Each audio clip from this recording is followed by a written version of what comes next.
నమస్తే, welcome to people media point. నేను మీ రిషి. ఇక ఈరోజు మనతో పాటు ఉన్న గెస్ట్ ఎవరు అని అంటే సీనియర్ అడ్వకేట్ ప్రకాష్ రాజ్ గారు. ఆల్మోస్ట్ ఈ పేరు చాలా తక్కువ మందికి తెలిసే ఉంటుంది. ఎందుకంటే ప్రజలకు అంటే ఇప్పుడున్న ఈ రైతాంగానికి పూర్తిగా తనకు మద్దతు తెలుపుతూ రైతాంగం ఎక్కడ బాధపడ్డా కూడా అక్కడ తన వాయిస్ని వినిపిస్తున్నారు అడ్వకేట్ ప్రకాష్ రాజ్ గారు. సో వారున్నారు మనతో పాటు, వారితో మాట్లాడే ప్రయత్నం చేద్దాం. నమస్తే అండి ప్రకాష్ రాజ్ గారు, ఎలా ఉన్నారు? బాగున్నాం సార్, మీరు బాగున్నాం. ఓకే, ప్రకాష్ రాజ్ గారు అంటే అక్కడ రైతాంగం ఎక్కడైతే బాధపడుతుందో అక్కడ మీ వాయిస్ వింటున్నారు, అంటే మీ వాయిస్ వినిపిస్తున్నారు అండ్ ప్రజలకు అందుబాటులో ఉంటున్నారు. ముఖ్యంగా మెయిన్ అక్కడ మీ విలేజ్ సైడ్ ఉన్న ప్రజలకు కానీ అది కానీ అందుబాటులో ఉంటున్నారు. అంటే మీరు ఒక అడ్వకేట్గా ఉంటూ అలాగే రైతుల సమస్యలను తెలుసుకుంటూ అలాగే వారి సమస్యలను కూడా సార్ట్అవుట్ చేస్తున్నారు. అసలు ఎలా మీ జర్నీ అసలు ఫస్ట్ ఆఫ్ ఆల్? అసలు ఈ జర్నీ ఎలా అంటే, నేను గ్రామీణ ప్రాంతాల్లో పుట్టి పెరిగిన వ్యక్తిని. మా విలేజ్ కొల్పూరు గ్రామం, యాక్చువల్గా నారాయణపేట డిస్టిక్ మాది, మానూరు మండలం కిందకి సంబంధించింది. యాక్చువల్గా బేసిక్గా మా నాన్న చిన్నప్పటి నుంచి వ్యవసాయం చేసేవాడు, తాతల నుంచి కూడా వ్యవసాయ పొలాలంతా. మాకు సమస్య ఏంటంటే, రైతులకు అక్కడున్న వ్యవసాయ పొలాల్లో ఉండే వ్యక్తిగా నేను చదువుకొని అక్కడ నుంచి రావడం, ఉస్మానియా యూనివర్సిటీలో చదవడం, LLB కంప్లీట్ కావడం, తర్వాత అడ్వకేట్గా ప్రాక్టీస్ చేయడం, ఇవన్నీ కూడా చిన్నప్పటి నుంచి రైతుల బాధ లేదని తెలుసుకున్న వ్యక్తిని. రైతుగా నేను కూడా చిన్నప్పుడు వ్యవసాయ పొలాల్లో పని చేశాను. మా నాన్న చేశారు, మా తాత వాళ్ళు చేశారు. ఇదంతా బ్యాక్గ్రౌండ్ అంతా వ్యవసాయ బ్యాక్గ్రౌండ్. తర్వాత న్యాయవాది వృత్తి నేను LLB కంప్లీట్ అయిన తర్వాత ఉస్మానియా యూనివర్సిటీలో తర్వాత న్యాయవాది వృత్తి ఎంచుకున్న తర్వాత ఆ రైతుల బాధలు ఏదైతే ఉందో, ఎక్కడ సమస్య ఉంటే అక్కడ వెళ్ళి మాట్లాడడం, రైతుల సమస్యలు తీర్చడం నాకు ఒక ఏమ్గా పెట్టుకున్నాను. రైతుల పట్ల పోరాడాలని చెప్పి న్యాయంతో పాటు, చట్టంతో పాటు, కోర్టులో చేసే వృత్తితో పాటు, దాంతోపాటు రైతుల సమస్యలు ఎక్కడైతే సమస్య ఉందో ఆ సమస్య పట్ల పోరాడాలి, దాన్ని సాధించాలని చెప్పి రైతులకు బేసిక్గా ఏ సమస్యలు ఉంటాయి, నీటి సమస్యలు ఏమో, దాని పట్ల పెద్ద ఎత్తున పోరాటం చేయడం జరిగింది. అంటే ఇప్పుడు చాలా డిపార్ట్మెంట్స్ ఉంటాయి. ఆల్మోస్ట్ మీరు ఒక అడ్వకేట్గా ప్రాక్టీస్ చేస్తున్నారు. ఎన్ని ఇయర్స్ నుంచి అడ్వకేట్గా ప్రాక్టీస్? నేను ఒక 7 years నుంచి. 7 years నుంచి. సో 7 years నుంచి చాలా నెంబర్ ఆఫ్ కేసెస్ చూసి ఉంటారు. సో క్రైమ్ అని ఇంకా వాటి మీద ఫోకస్ పెట్టకుండా డైరెక్ట్ మీరు కేవలం రైతుల మీద, ఒక రైతాంగం మీద, నీటి అంటే ఈ నీటి దాని మీద పెట్టగల కారణాలు ఏంటి? బేసిక్గా నీటి దాని మీద పెట్టడానికి కారణాలు ఏంటంటే, నేను న్యాయవాది వృత్తిలో ఉన్నప్పుడు ఏదైతే కేసుల పని మీద, సివిల్ కేసెస్ కానీ, క్రిమినల్ కేసెస్, ఫ్యామిలీ కేసెస్ ఏవైతే ఉంటాయో, కోర్టు పర్పస్లో ఉన్నప్పుడు కోర్టు గురించి మాట్లాడడం, చట్టం గురించి మాట్లాడడం, నా తరపున వచ్చే క్లయింట్ గురించి కోర్టులో వాదనలు వినిపించడం నా వృత్తి. నా వృత్తితో పాటు నా సమస్యలు ఏవైతే, నేను గ్రామీణ ప్రాంతం నుంచి వచ్చినా నా రైతుల సమస్యలు ఏవైతే ఉందో, నీటి కొలత ఎక్కడైతే ఉందో, మా ఊర్లో గ్రామీణ ప్రాంతంలో నీటి కొలత ఏంటంటే, జూరేల ప్రాజెక్ట్ ఏదైతే 1981లో జూరేల ప్రాజెక్ట్ ఎస్టమిల్స్ అయిన తర్వాత, దాని తర్వాత 1996లో జూరేల ప్రాజెక్ట్ అమల్లోకి వచ్చింది. అమల్లోకి వచ్చే క్రమానికి గవర్నమెంట్, అప్పుడున్న గవర్నమెంట్ ఏదైతే ప్రాజెక్ట్ని తీసుకొచ్చినప్పుడు ఆ ప్రాజెక్టు సామర్థ్యం 18 TMCలు. యాక్చువల్గా దాన్ని ఫస్ట్ ఎస్టిమేషన్ చేసింది 30 TMCలకు అని చేశారు. తర్వాత 18 TMCలకు గవర్నమెంట్ అప్రూవల్ ఇచ్చింది. ఇచ్చిన తర్వాత కూడా దాన్ని మళ్ళీ సామర్థ్యం తగ్గించడానికి కారణాలు ఏంటంటే, కొన్ని ఇప్పుడు ప్రజెంట్ దానికి గవర్నమెంట్ అప్రూవల్ ఇచ్చింది 11 TMCలకే ఇచ్చింది. లాస్ట్కి 18 అనుకున్నారు, మళ్ళీ తర్వాత కాలేదు, 11 TMCలకు ఇచ్చింది. 11 TMCలకు ఇవ్వడం వల్ల ప్రత్యేకంగా 11 TMCలకు ఇచ్చిన దానికి కారణాలు ఏంటంటే, 18 TMCలకు ఇచ్చి ఉండింటే మనకు ప్రాబ్లం ఉండేది కాదు. నీటి కొలత అనేది మా ఊర్లో గ్రామంలో నీటి కొలత అనేది ప్రాబ్లం ఉండేది కాదు.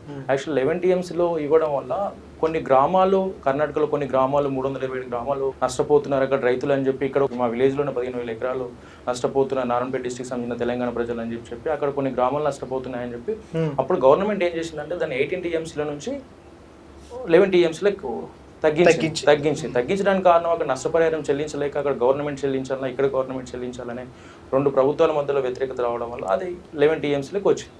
ఇప్పుడు ప్రజెంట్ సామర్థ్యం 2023 నుంచి ప్రజెంట్ సామర్థ్యం ఏదైతే ఉందో, ఆ జూరాల ప్రియదర్శిని జూరాల ప్రాజెక్ట్ సంబంధించి 9 TMCలకి ఉంది. 9 ఉంది. ఇప్పుడు ఒకటే అండి, 18 ఒకటి, 11 ఒకటి, ఇప్పుడు ఇంకా తగ్గించే అసలు మీరు అంటే ఆ టైంలో బాధ అనిపించలేదా? తగ్గించడానికి బాధ అంటే, 11 TMCలకు గవర్నమెంట్ ఇచ్చిన తర్వాత కూడా 11 TMCలు స్టార్టింగ్లో ఉంది. 1996 నుంచి కూడా కొన్ని రోజుల వరకు, 2020 వరకు కూడా ఉంది. తర్వాత మళ్ళీ ఏరియల్ సర్వే చేసినప్పుడు దాన్ని మొత్తం పూనుకపోవడం, కొద్దిగా డ్యామ్ పూడిక తీయాలని చెప్పడం, ఇవన్నీ కూడా చేయలేదు. యాక్చువల్గా బేసిక్గా మా విలేజ్లో కొల్పూరు గ్రామంలో జరిగిన రైతులకు నష్టం ఏంటంటే, బేసిక్గా వర్షాకాలం పంట వస్తే బంగారంలాగా పంట పండుతుంది. ఒక్కొక్క రైతు తను కోత కోసుకొని అమ్ముకొని దాన్ని లాభం ఏదో పొందుతూ ఉంది. యాసంగి పంట వచ్చినప్పుడు, యాసంగి పంటకు రావడానికి ప్రధాన కారణం ఏంటంటే, యాసంగి పంట వచ్చినప్పుడు రైతులంతా పంట పండుతుందని చెప్పి, 4 నెలల పంట వస్తుందని చెప్పి మా ఊరితో పాటు నారాయణపేట డిస్ట్రిక్ట్లో ఉన్న కూడా కొందరు రైతులు కూడా పంటలు వేస్తారు. కృష్ణా నది మీద ఏదైతే ఉందో, ముందు తంగిడి, కృష్ణ మీద అక్కడ నుంచి స్టార్ట్ అవుతుంది, తంగిటి దగ్గర కృష్ణానది అని స్టార్ట్ అవుతుంది. అక్కడ నుంచి కూడా పంట పొలాలు వేస్తారు. వేసినప్పుడు కూడా యాసంగి పంట వచ్చినప్పుడు కంపల్సరీ ఎండిపోవడానికి కారణం అవుతుంది. కారణం కావడానికి ఏంటంటే గవర్నమెంట్ ఏదైతే 18 TMCలని వాటర్ సామర్థ్యం తీసుకురావడానికి విఫలమైంది. ఇప్పుడు గవర్నమెంట్ ఏదైతే స్టార్టింగ్లో ఎన్టీ రామారావు ప్రభుత్వం ఉన్నప్పుడు విఫలమైంది కదా, తర్వాత ఏం చేసిందని సామర్థ్యం పెంచలేకపోవడం వల్ల, నష్టపరిహారం కట్టించలేకపోవడం వల్ల యాసంగి పంట వచ్చినప్పుడు ప్రత్యేకంగా పొలాలు చేతికి వచ్చిన పొలాలు ఇంకా 1 month అయితే మనం పూత వస్తుందన్న టైంలో పొలాలు మొత్తం ఎండిపోతున్నాయి. ఎండిపోయినప్పుడు ఆ పంట ఎండిపోతుంది అన్నప్పుడు రైతులో ఉండే బాధ ఎలా ఉంటుందో, నేను కూడా రైతు కుటుంబం నుంచి వచ్చాను. వాళ్ళు కనీసం ఒక ఎకరాకు 15,000 నుంచి 20,000 వరకు ఖర్చు పెట్టి ఉంటారు.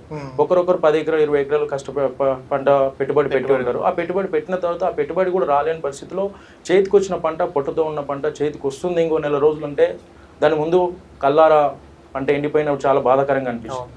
బాధాకరంగా అనిపించినప్పుడు ఈ సమస్యలన్నీ కూడా నేను చిన్నప్పటి నుంచి చూస్తూ ఉన్నాను. 1990 మనకి ఏదైతే 1996 నుంచి వచ్చిన తర్వాత కూడా 2000 నుంచి కూడా నేను నాకు ఎప్పుడైతే అవేర్నెస్ వచ్చినప్పటి నుంచి కూడా ఇవన్నీ కూడా అబ్జర్వ్ చేస్తూ ఉన్నా, చూస్తూ ఉన్నాను. అప్పుడు కొన్ని గవర్నమెంట్ కూడా గతంలో తెలంగాణ గవర్నమెంట్ ఏర్పడిన తర్వాత కూడా PM రేవంత్ రెడ్డి కూడా కొన్ని లెటర్స్ రాయడము, ప్రజల దగ్గర నుంచి తీసుకెళ్లడం, ఇవన్నీ కూడా కార్యక్రమాలు చేశాం.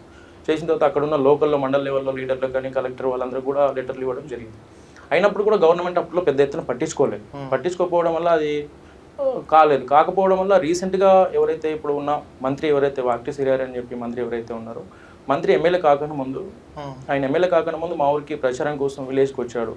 ప్రచారం కోసం విలేజ్కి వచ్చినప్పుడు ఆ ప్రచారంలో సో నేను చెప్పాను క్లియర్గా, సార్ మాకు ఇట్లా పొలాలు ఎండిపోతున్నాయి, యాసక పంట వచ్చినప్పుడు మొత్తం పొలాలు మొత్తం ఎండిపోతూ ఉన్నాయి, ఇది నష్టం జరుగుతూ ఉంది మాకు. సో పంట చేతికి వచ్చిన పంట మేము కొన్ని లక్షల కొద్దిగా లాస్ అవుతూ ఉంది. ఎండింగ్ టైంలో ఏదైతే ఉందో నీళ్ళు లేకపోవడం వల్ల కర్ణాటక నుంచి నారాయణపూర్ నుంచి మాకు నీళ్ళు రాలేకపోతున్నాయి, ఆల్మట్టి నారాయణపూర్ నుంచి నీళ్ళు రాకపోతున్నాయి, కర్ణాటక గవర్నమెంట్ నీళ్ళు వదలడం లేదు, పొలాలు ఎండిపోవడానికి ప్రధాన కారణం అవుతుంది సార్ అని చెప్పి నేను అక్కడ ఏదైతే అదే స్టేజ్ మీద ఉండి మాట్లాడడం వల్ల అక్కడ మంత్రి గారు ఇమీడియట్గా స్పందించి, నేను కంపల్సరీ మీరు ఏదైతే కోరుకున్న డ్యామ్ ఏదైతే ఉందో కొల్పూరు కుర్తికొండ డ్యామ్ ఏదైతే ఉందో నేను కంపల్సరీ శాంక్షన్ చేపిస్తా, గవర్నమెంట్తో నేను మాట్లాడతానని చెప్పి ఆయన మాట ఇచ్చాడు. ఆ మాట ప్రకారమే ఆయన శాంక్షన్ చేపించాడు డ్యామ్ని. 700 కోట్లు అధికారికంగా శాంక్షన్ అయిన వాళ్ళేదో కానీ ప్రకటనలు అయితే వస్తున్నాయి 700 కోట్లు. అంటే ఇప్పుడు తెలంగాణ నినాదం ఏంటంటే నీళ్లు, నిధులు, నియామకాలు. సో నీళ్ళ విషయంలో సో మెనీ ప్రాజెక్ట్స్, ఎన్నో ప్రాజెక్ట్స్ కంప్లీట్ అయినాయి తెలంగాణ దాంట్లో. అందులో మెయిన్గా జూరాల ప్రాజెక్టుకి కూడా ఎంతో ప్రాముఖ్యత ఉంది. అయినా కూడా మీ దగ్గర ఇంకా ఇలాంటి ప్రాబ్లం ఉంది అని అంటే దీన్ని ఎలా క్యాలిక్యులేషన్ చేసుకోవచ్చు? ఇది నీళ్లు, నిధులు, నియామకాలు అని చెప్పి తెలంగాణ మూమెంట్లో మనం ఏదైతే పోరాటం చేసినామో ఆ పోరాటం చేసిన తర్వాత కూడా ఎప్పుడైతే ఎన్టీ రామారావు గవర్నమెంట్ ఉన్నప్పుడు 1996లో చంద్రబాబు నాయుడు ప్రభుత్వం వచ్చినప్పుడు ఆ డ్యామ్ అమల్లోకి వచ్చింది. అయితే 2 రాష్ట్రాలు అప్పుడు కలయికతోటి ఉన్నాయి కాబట్టి నీళ్లు అనేది మనం ఏదైతే తీసుకురావాలన్నప్పుడు కర్ణాటకతో ఒప్పందం కుదిరించి తీసుకొచ్చేది. నీళ్లు పెద్ద ఎత్తున మనకి ఇబ్బంది అయ్యేది కాదు. ఇప్పుడు తెలంగాణ రాష్ట్రంలో ఏదైతే నీళ్ళు రావడానికి కూడా ప్రతి యాసక పంటకు కూడా కర్ణాటక గవర్నమెంట్ బతులాడి వాళ్ళని ఒప్పించుకేసి నీళ్ళు తీసుకురావాల్సి వస్తుంది. సమ్మర్లో అయితే అసలు తాగడానికి కూడా నీళ్ళకు వాటర్ ప్రాబ్లం అవుతుంది. ఇప్పుడు నీళ్ళకు ప్రాబ్లం అవుతా ఉంది కాబట్టి అవతల గవర్నమెంట్ కూడా ఒప్పుకునేది కాదు. తెలంగాణ వచ్చిన తర్వాత కూడా తెలంగాణలో చాలా ప్లేస్లో నీళ్ళకి ఇబ్బందిగా ఉంది. ఇప్పటికైనా నీళ్ళకి ఇబ్బంది ఉంది. కొద్దిగా తాగునీటి సమస్య కోసం తెలంగాణ గవర్నమెంట్ కొద్దిగా అంతో ఇంతో మేలు చేసింది, కానీ రైతాంగ సమస్యల కోసం ప్రాజెక్టుల విషయంలో చేయలేదు. తెలంగాణ గవర్నమెంట్ పెద్ద ఎత్తున ప్రాజెక్టులు కూడా చేయలేదు. కాళేశ్వరం ప్రాజెక్ట్ అని ఒకటి చేసిన కదా, పెద్ద ఎత్తున అది కూడా కొద్దిగా విప్లవం అయిపోయిందని చెప్పి ఈ మధ్యలో ప్రకటనలు వస్తున్నాయి. కానీ ఈ మధ్యలో పాలమూరు ఎత్తిపోతల పథకాలు కానీ సంబంధించిన జూరాల ప్రాజెక్ట్ సంబంధించిన చెక్ డ్యామ్లు కానీ సంబంధించిన భీమా చెక్ డ్యామ్లు కానీ ఈ కాంగ్రెస్ ప్రభుత్వం పెద్ద ఎత్తున తీసుకొని ఎక్కడైతే నీటి సమస్య ఉందో ఆ నీటి సమస్యను సాల్వ్ చేయడానికి ప్రయత్నం చేస్తూ ఉంది. దాంతోపాటు మా ఊర్లో జరిగిన ఏదైతే మా అన్యాయం జరుగుతుంది, ఇప్పుడు ఒక 1000 ఎకరాలకు పంట నష్టపోతుందో ఆ డ్యామ్ని మంత్రి గారు ప్రత్యేకంగా ముఖ్యమంత్రితో మాట్లాడి, దాంతోపాటు కర్ణాటక ముఖ్యమంత్రితో మాట్లాడి ఒప్పందం కుదిరించి సో ఇట్లా నష్టపోతున్నారు, వీళ్ళకి ఇబ్బంది అవుతుందని చెప్పడం వల్ల మంత్రి గారు అప్రూవల్ వల్ల మంత్రి గారు చొరక తీసుకోవడం వల్ల ఈరోజు ఆ డ్యామ్ శాంక్షన్ కావడం 700 కోట్లతోటి అప్రూవల్ కావడం చాలా సంతోషమైన విషయం. అంటే ఇప్పుడు డ్యామ్ అంటే శాంక్షన్ అవ్వడం ఒక ఎత్తు అయితే దాన్ని కంటిన్యూ చేయడం ఒక ఎత్తు. మీ దృష్టిలో ఇప్పుడు శాంక్షన్ వరకే మిగిలిపోతుందా, లేకపోతే కంటిన్యూషన్గా ప్రాజెక్ట్ అంటే ఇది 700 కోట్లు తగిన న్యాయం చేస్తారంటారా? కంపల్సరీ గవర్నమెంట్ తగిన న్యాయం చేస్తుంది.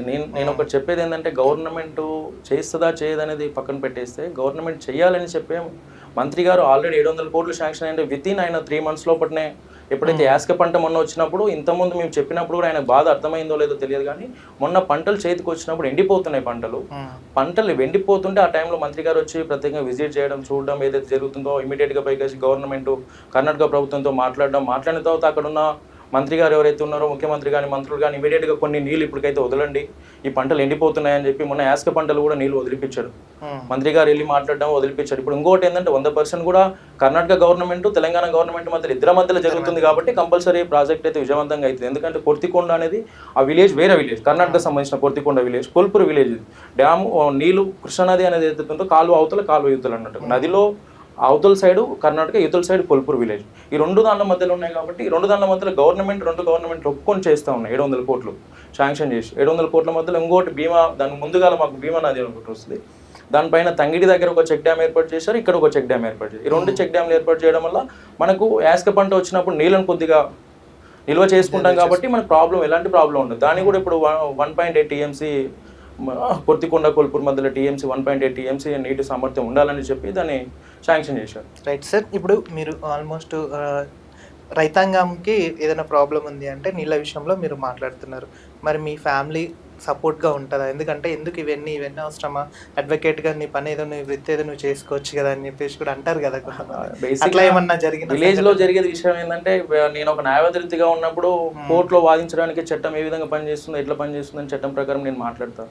గ్రామీణ ప్రాంతాల్లో ప్రజల సమస్యల కోసం మాట్లాడినప్పుడు, ప్రజల సమస్యలను నిలదీసి అడిగినప్పుడు ప్రభుత్వాన్ని ఫ్యామిలీ కానీ ఊరు ప్రజలు కానీ కంపల్సరీ సపోర్ట్ చేస్తారు. ఇలాంటి విషయాలకు సపోర్ట్ చేయవలసింది. మన ప్రజల సమస్య కోసం పోరాడుతున్నా, వ్యక్తిగత జీవితం కోసం నేను పోరాడాలి, నేను సంపాదించుకోవాలనుకుంటే కోర్టులో న్యాయం జరుగుతుంది కాబట్టి దాంట్లో నేను క్లయింట్ దగ్గర చేయవలసిన న్యాయం కోర్టులో చేస్తాను. ప్రజల సమస్యలు ఏవైతే ఉన్నో ప్రజల సమస్యలు చేసినప్పుడు కంపల్సరీ తల్లిదండ్రుల సపోర్ట్ కూడా ఉంటుంది, గ్రామ ప్రజల సపోర్ట్ కూడా కంపల్సరీ ఉంటుంది. Right sir. ఇప్పుడు ఇంకోటి ఏంటంటే, మీరు అడ్వకేట్గా కాకుండా కాంగ్రెస్ పార్టీకి లీడర్గా కూడా మీరు వ్యవహరిస్తున్నారని తెలిసింది. సో ఈ ప్రాజెక్టు విషయంలో మీకు కూడా ఏమన్నా పొంతనాలు అంటే మీకు కూడా ఏమన్నా ఉన్నాయా? అంటే మీకు కూడా కమిషన్ ఏమైనా ఉందంటారా? కమిషన్ అని కాదు, యాక్చువల్గా నేను నా ఏం ఏంటంటే, నేను ఒక 5 సంవత్సరాల నుంచి కూడా ప్రభుత్వం తరఫున నీటి కొరత ఉంది కాబట్టి దాన్ని తీర్చాలని చెప్పి ప్రభుత్వం తరఫున ఒత్తిడి చేయడము, గత ప్రభుత్వాలు లెటర్లు అవన్నీ ఇవ్వడం కూడా జరిగింది. ఇప్పుడు వరకు కూడా అలాంటిది తప్పుడు నిర్ణయాలు అలాంటివి ఏం లేవు. మంత్రులను ఒప్పించడం, మనం పని చేసుకోవడం అంతే కానీ పర్సంటేజ్లు తీసుకునే వ్యక్తిగా న్యాయవాద వృత్తిలో నేను సంపాదించుకోవాలనుకుంటే ఇప్పుడు 2-3 కోట్లు సంపాదించుకోవచ్చు. ప్రతి న్యాయవాది కూడా నేను క్లయింట్ వచ్చినప్పుడు ఆ న్యాయవాది తరపున నేను కోర్టులో వాదించినప్పుడు న్యాయవాద వృత్తిలో సంపాదించుకోవడానికి చాలా ఆప్షన్స్ ఉన్నాయి. నేను సంపాదించుకోవడానికి నా వృత్తిపరంగా నేను సంపాదించుకోగలుగుతాను. కానీ దీంట్లో రైతులకు జరిగే న్యాయంలో కూడా నేను పర్సంటేజ్లు తీసుకునేంత అవకాశం లేదు. రైతుల కోసం పోరాడే వ్యక్తిని, రైతుల కోసం చేసే వ్యక్తిని నేను. అంటే కొంతమంది అంటుంటారు కదా, ఆల్మోస్ట్ ఇప్పుడు అంటే ఇంత ప్రాజెక్ట్ విషయం ఇంతగానో కొట్లాడుతున్న విషయంలో కూడా ఫలితం లేనిది ఏది జరగదు, అంటే దీని వెనక ఖచ్చితంగా ఏదో ఆశిస్తున్నారు అని చెప్పేసి కూడా ఒకటి వార్తలు వినిపిస్తున్నాయి. సో అందుకే అడుగుతున్నా. అలాంటిది ఏం లేదు, ఆశించడం ఏం లేదు, అలాంటిది ఏం లేదు. ప్రజల తరపున పోరాటమే నా లక్ష్యం. ప్రజల కోసం నీటి కోల్తో తీరవాలని చెప్పి ఆశయంతో పోరాడాను. అంటే ఇంకా ఇప్పుడు మీరు మీ కోల్పూర్ ప్రజలకి ఇంకా ప్రత్యామ్నాయం ఏం చేయాలనుకుంటున్నారు? త్వరలో ఏదైతే ప్రాజెక్టు అమల్లోకి వచ్చింది, ఏదైతే ఇప్పుడు 700 కోట్లు శాంక్షన్ అయిందో, ఇది త్వరలో ఒక 2-3 సంవత్సరాల్లో కూడా కంప్లీట్ చేసి ఉంటే ప్రజలకు తొందరగా అందుబాటులోకి వస్తుంది. అందుబాటులోకి రావడం వల్ల నీటి కొరత ఉండదు. జనరల్గా ఈ నీటి కొరత కోసమే ప్రజలకు ఏముంటారు, రైతాంగానికి కావాల్సింది నీరు ఎక్కడైతే ఉంటుందో అక్కడ వరి పొలాలు పండుతాయి, మంచిగా బంగారం లాగా పంట పండుతుంది. దానివల్ల బెనిఫిట్ లక్షల కొద్దిగా లాభాలు వస్తాయి. కాబట్టి రైతులకు మెయిన్ సమస్య వాటర్ ప్రాబ్లమే. వాటర్ ప్రాబ్లం ఒకటి లేకుండా ఉంటే, ఎక్కడైనా ఏ గ్రామంలోనే తెలంగాణలో ఎక్కడైనా వాటర్ ప్రాబ్లం లేకుండా ఉంటే రైతులు హ్యాపీగా ఉంటారు, సంతోషంగా ఉంటారు. వాళ్ళు గిట్టుబాటు ధర గవర్నమెంట్, టీఆర్ఎస్ గవర్నమెంట్ అయినా కానీ కాంగ్రెస్ గవర్నమెంట్ అయినా, గవర్నమెంట్ ఎప్పుడైతే మన తెలంగాణ ఏర్పడినప్పటి నుంచి గిట్టుబాటు ధర గవర్నమెంట్కి వస్తుంది. కాబట్టి రైతుల మీద కూడా వాళ్ళకు కూడా ఆశ అనేది పెరిగిపోయింది, వ్యవసాయం మీద ఆశ పెరిగిపోయింది. గ్రామీణ ప్రాంతాల నుంచి బొంబాయికి వెళ్ళిపోవడం లేకుంటే ముంబైకి వెళ్ళిపోవడం కాకుండా మేము స్వతహాగా వ్యవసాయం చేసుకొని బతుకుతాం, మాకు పొలాలు ఉన్నాయని చెప్పి కాన్ఫిడెంట్ లెవెల్. అంటే ఇప్పుడు వాకిటి శ్రీహరి గారు మీ నియోజకవర్గానికి ప్రాతినిధ్యం వహిస్తున్నారు. యాజ్ ఒక ఎమ్మెల్యేగా, ఒక మినిస్టర్గా కూడా ఆయన ప్రాతినిధ్యం వహిస్తున్నారు. గత ప్రభుత్వంలో ఇప్పుడున్న ప్రభుత్వంలో వ్యత్యాసం ఏమంటారు? అంటే పిలుపుకు అందుబాటులో ఉంటారా వాకిటి శ్రీహరి గారు? వాకిటి శ్రీహరి అనే వ్యక్తి 100% కూడా ఆయన వ్యక్తిగతంగా రైతు కుటుంబం నుంచి వచ్చిన వ్యక్తి, రైతాంగం నుంచి వచ్చిన వ్యక్తి. ఆయన కూడా మేము ఏదైతే వ్యవసాయం చేస్తాం, మా తల్లిదండ్రులు కూడా ఆ విధంగా రైతాంగం నుంచి ఆయన కూడా వ్యవసాయం పంటలు పండించాడు, వ్యవసాయం చేసాడు. అవన్నీ చేసిన తర్వాత కూడా ఆయన పార్టీ లెవెల్ నుంచి కొద్ది డెవలప్ అయ్యాక మంత్రివర్గంలో ఎమ్మెల్యే అయిన తర్వాత ఆయనకు అదృష్టం కలిసి వచ్చేసి మంత్రివర్గంలో అవకాశం వచ్చింది. ఆయన డెఫినెట్గా ఏదైతే రైతుల సమస్యలు ఎక్కడైతే ఉంటున్నాయో, ప్రజల సమస్యలు ఎక్కడైతే ఉంటున్నాయో అక్కడ న్యాయం చేయడానికి ప్రయత్నం చేస్తూ ఉన్నాను. మాకు తెలంగాణ ఏర్పడ్డప్పటి నుంచి 2014 ఎప్పుడైతే June 2 తెలంగాణ ఏర్పడ్డప్పటి నుంచి పాలమూరు ఏదైనా డెవలప్ అయింది అనుకుంటే, మంత్రి ఎవరైతే వాకిటి శ్రీహరి గారు వచ్చినప్పటి నుంచే పెద్ద ఎత్తున మాకు నారాయణపేట డిస్ట్రిక్ట్ ఏదైతే పెద్ద ఎత్తున డెవలప్మెంట్ కావడానికి వాకిటి శ్రీహరి గారు. ఇంకా లేకపోతే ఇప్పుడు వరకు ఎలాంటి డెవలప్ కాలేదు. ఇలాంటి మెనీ ప్రాజెక్టులు కానీ సంబంధించినవి కొన్ని ఇక్కడ నుంచి ఒక గ్రామం నుంచి మళ్ళీ ఒక గ్రామాన్ని దాటడానికి కొన్ని బ్రిడ్జిలు కానీ నిర్మించడానికి కొన్ని వందల కోట్లు శాంక్షన్ చేపించి కూడా అవన్నీ కార్యక్రమాలు చేస్తున్నాం. రైతాంగ సమస్యల కోసం పెద్ద ఎత్తున పోరాడుతూ ఉన్నాం. అంటే ఇప్పుడు ప్రకాష్ రాజ్ గారి టార్గెట్ కోల్పూర్ విలేజ్ బాగుపడ్డమా, లేకపోతే చుట్టుపక్కల ఉన్న విలేజ్లు కూడా బాగుపడ్డా? కోల్పూర్ విలేజ్ ఒకటే బాగుపడదు. మినీ డ్యామ్ ఏదైతే కట్టే ఇప్పుడు కొర్తికొండ కోల్పూర్ మధ్యలో మినీ డ్యామ్ ఏదైతే శాంక్షన్ అయిన తర్వాత, ఇప్పుడు శాంక్షన్ అయింది మనకు, అయిన తర్వాత దీనివల్ల కోల్పూర్ విలేజ్ ఒకటే బాగుపడదు.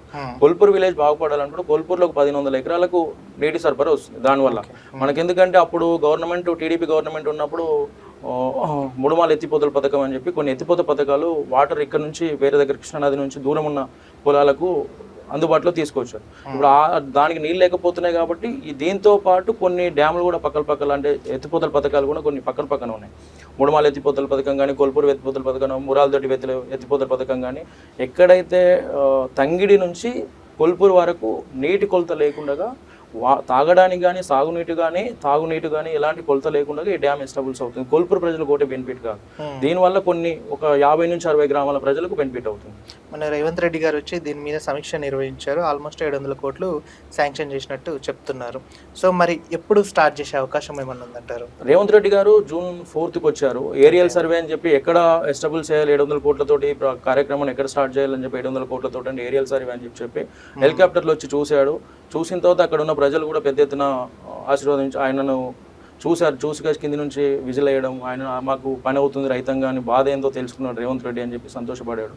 కంపల్సరీ రేవంత్ రెడ్డి ఉన్న టైం పీరియడ్లోనే ఇంకొక 5 సంవత్సరాలు కూడా గవర్నమెంట్ కాంగ్రెస్ వస్తుంది అనుకుంటున్నా. ఈ 5 సంవత్సరాల లోపు అయితే కంపల్సరీ ఈ పని అయితే కంప్లీట్ చేస్తాడు రేవంత్ రెడ్డి అని అనుకుంటున్నాను. నేనేమంటున్నా, రేవంత్ రెడ్డి కంపల్సరీ తెలంగాణ పాలమూరు బిడ్డ కాబట్టి కంపల్సరీ ఈ ప్రాజెక్ట్ని కంప్లీట్ చేయడమే నేను కోరుకుంటున్నాను. రైట్. ఓకే సార్, ఇంకా ప్రాజెక్ట్ విషయానికి వస్తే ఇంకా జూరాల ప్రాజెక్టుని ఇంకా అభివృద్ధి చేయాలనే ఆకాంక్షతో మీరు ఉన్నారని చెప్పేసి అంటున్నారు. అంటే ఇంకా దానికి సంబంధించిన చుట్టుపక్కల గ్రామాలలో కూడా అన్ని విధాలుగా కూడా నీళ్లు సరఫరా అవ్వాలి, పంటలు కూడా బాగా చెరవేగంగా అభివృద్ధి వైపు బాట సాగాలని చెప్పేసి కూడా మీరు కూడా ప్రయత్నిస్తున్నారు. మరి మీ ప్రయత్నం ఫలిస్తుందా, విఫలమవుతుందా? కంపల్సరీ ఫలిస్తుంది. ఎందుకంటే కాంగ్రెస్ గవర్నమెంట్ కంపల్సరీ చేయడానికే కంకణం కట్టుకున్నది కాబట్టి కంపల్సరీ చేస్తుంది. కాంగ్రెస్ గవర్నమెంట్ చేసి చూపిస్తుంది. గతంలో కూడా జురైల ప్రాజెక్ట్ అవన్నీ కూడా, నాగార్జున సాగర్ ప్రాజెక్ట్ కూడా, తెలంగాణలో ఉన్న ప్రాజెక్టులు ఏవైతే ఉన్నాయో కాంగ్రెస్ గవర్నమెంట్ ఉన్నప్పుడే చేసింది. శ్రీశైలం ప్రాజెక్టు కానీ, తెలంగాణలో ఆల్మోస్ట్ ప్రాజెక్టులన్నీ క్లోజ్ చేసింది కూడా కాంగ్రెస్ గవర్నమెంట్. కంపల్సరీ ఇది కూడా ఏదైతే చెక్ డ్యామ్కి సంబంధించిన విలేజ్లో, మా విలేజ్లో కానీ, భీమా ప్రాజెక్టు పైన చిన్న తంగిడి దగ్గర ఉన్నది అది కూడా కానీ కంపల్సరీ గవర్నమెంట్ చేయడానికి ప్రయత్నం చేస్తారు. కంపల్సరీ చేసి చూపిస్తుంది కూడా గవర్నమెంట్ ఐపీలో. అంటే రెండు పంటలు, వానకాలం పంట, యాసంగి పంట అని చెప్పి 2 పంటలు. మనకి ప్రాబ్లం అయితే యాసంగి పంట ఒకటి. అక్కడ అంటే పంటలల్లో ఏది బాగా పండించే అవకాశం ఉంటుంది అంటారు? మాకు వరి పంటనే ఎక్కువ. వరి పంటకి ఎందుకంటే నీరు ఎక్కువ అవసరం కాబట్టి, నీరు తరి పంట కాబట్టి, నీరు లేకపోతే వరి లేదు కాబట్టి కంపల్సరీ నీటి పంట కాబట్టి అది కంపల్సరీ. ధాన్యం కొనుగోలు జరుగుతుందా సార్? కొనుగోలు గవర్నమెంట్ కంపల్సరీ కొనుగోలు చేస్తుంది. మా విలేజ్లో కూడా ఇప్పటివరకు ఆల్మోస్ట్ గవర్నమెంట్ అంతా కొనుగోలు చేసింది. ఇప్పటివరకు కంప్లీట్ కూడా అయిపోయింది. గవర్నమెంట్ వాళ్ళ రైతులకు కూడా ఏదైతే డబ్బులు ఇవ్వాలో దానికి సంబంధించి బోనస్గా ఒక 500 రూపీస్ అని చెప్పి బోనస్ కూడా మళ్ళీ వేసింది గవర్నమెంట్. ఓకే, ఇప్పుడున్న ఈ అడ్వకేట్ అంటే మీరు ఆల్మోస్ట్ అడ్వకేట్గా ఎన్నో కేసులు చూస్తూ ఉంటారు. అటు రైతుల కేసు కానీ, ఇటు క్రైమ్ కేసు కానీ, ఇలా ఎన్నో కేసెస్ చూస్తారు. మీకు అంటే ఈ 7 years జర్నీలో మీకు బాగా బాధ కలిగించిన ఒక కేసు ఏదైనా ఉందంటారా? కంపల్సరీ కొన్ని కేసులు ఉంటాయి. అంటే బాధ కలిగించే కేసులు అంటే రోజు జరిగే కేసులు వేరే విషయం, మా విలేజ్కి సంబంధించిన కేసులు వేరే విషయం. అంటే కొన్ని విలేజ్కి సంబంధించిన పర్సన్స్ ఎవరైనా వచ్చినప్పుడు వాళ్ళ బాధను మనతో చెప్పుకున్నప్పుడు తోటి పర్సనే మనకు ఆ బాధ అని చెప్పుకుంటాను. కొన్ని కలిగించాయి. కొన్ని క్రిమినల్ కేసులలో జడ్జిమెంట్ వచ్చేంత వరకు కొద్దిగా భయం ఉంటుంది. అంటే క్లయింట్కి ఎంత భయం ఉంటుందో అడ్వకేట్ కూడా అంత భయం ఉంటుంది. ఎందుకంటే ట్రయల్ మొత్తం మనం చేసిన ఫేవర్గా మనకు వస్తుందా లేదని చెప్పి కొన్ని అన్యాయంగా పెట్టిన కేసులు, పోలీస్ వ్యవస్థ ఏదైతే అన్యాయంగా పోక్సో కేసులు కానీ సంబంధించిన కొన్ని డెప్త్ కేసులు కానీ, ఇలాంటి దొంగతనం కేసులు కానీ అన్యాయంగా పెట్టిన కేసులు కూడా, డెప్త్ కేసులో కూడా మొన్న ఒకటి యాక్టువల్ తీసుకున్నాం. కంపల్సరీ తప్పుడు కేసు అని కొట్టేపించాము. ఇంకోటి కూడా పోక్సో కేసులో కూడా తప్పుడు కేసు పెట్టారని చెప్పి దాంట్లో కూడా ఆ జడ్జిమెంట్ వచ్చేంత నేను ఎలాంటి తప్పుడు చేయలేదు, రాజకీయ బలగాలతో, పోలీస్ బలగాలతో నా మీద ఒక కేసు పెట్టారని చెప్పడం దాంట్లో చాలా సంతోషపడ్డాను. ఓకే, మనకి ఫేవర్గా జడ్జిమెంట్ రావడం, కోర్టు మనకి ఇవ్వడం. ఇప్పటికీ ఎన్ని కేసులు వాదించుంటారు సార్ మీరు? ఇప్పుడు వరకు 70 నుంచి 80 కేసుల వరకు ఆల్మోస్ట్ అన్ని సక్సెస్ఫుల్ అంటే ఇంకా రన్నింగ్లో ఉన్నాయి. ఇప్పుడు వరకు ఒక 20 నుంచి 30 కేసుల వరకు డిస్పోజ్ అయిపోయింది, క్లోజ్ చేసి. ఎలా ఫీల్ అవుతున్నారు? చాలా హ్యాపీగా ఫీల్ అవుతుంది. ఎందుకంటే మీ వృత్తికి ఇటు న్యాయం చేస్తున్నారు, అటు ప్రజా సమస్యలు తెలుసుకుంటున్నారు, రైతుల సమస్యలు తెలుసుకుంటున్నారు, గవర్నమెంట్ దాకా కూడా మీ వాయిస్ వినిపిస్తుంది. ఎలా ఫీల్ అవుతున్నారు అసలు? చాలా సంతోషంగా ఫీల్ అవుతున్నా. ఇంకా ముందుకు వెళ్ళాలని అనుకుంటున్నా. ఈ న్యాయవాద వృత్తిలో కానీ, రైతుల సమస్యల విషయంలో కానీ కంపల్సరీ డెఫినెట్గా ఏదైనా రైతులకు ఏదైనా ఇబ్బంది కలిగించే ప్రయత్నం ఏదైనా ఉందనుకుంటే కంపల్సరీ దాని విషయంలో డెఫినెట్గా పోరాటం చేయడానికైనా రెడీ. ఒకవేళ ఫ్యూచర్లో మీరు రైతులకు ఇంపార్టెన్స్ని ఇస్తారా, మీ అడ్వకేట్ వృత్తికి ఇంపార్టెన్స్ని ఇస్తారా? చట్టపరంగా అంటే న్యాయపరంగా చట్టపరంగా చూసుకుంటే నాకు న్యాయవాది నా వృత్తిపరంగా నాకు ఎంత ఇంపార్టెంటో రైతులకు రైతు బిడ్డగా నేను పుట్టాను కాబట్టి రైతులకు కూడా ఇంపార్టెంట్ ఇస్తాం. దీన్ని రెండు బ్యాలెన్సింగ్ చేసి తీసుకెళ్లడమే నా వృత్తి.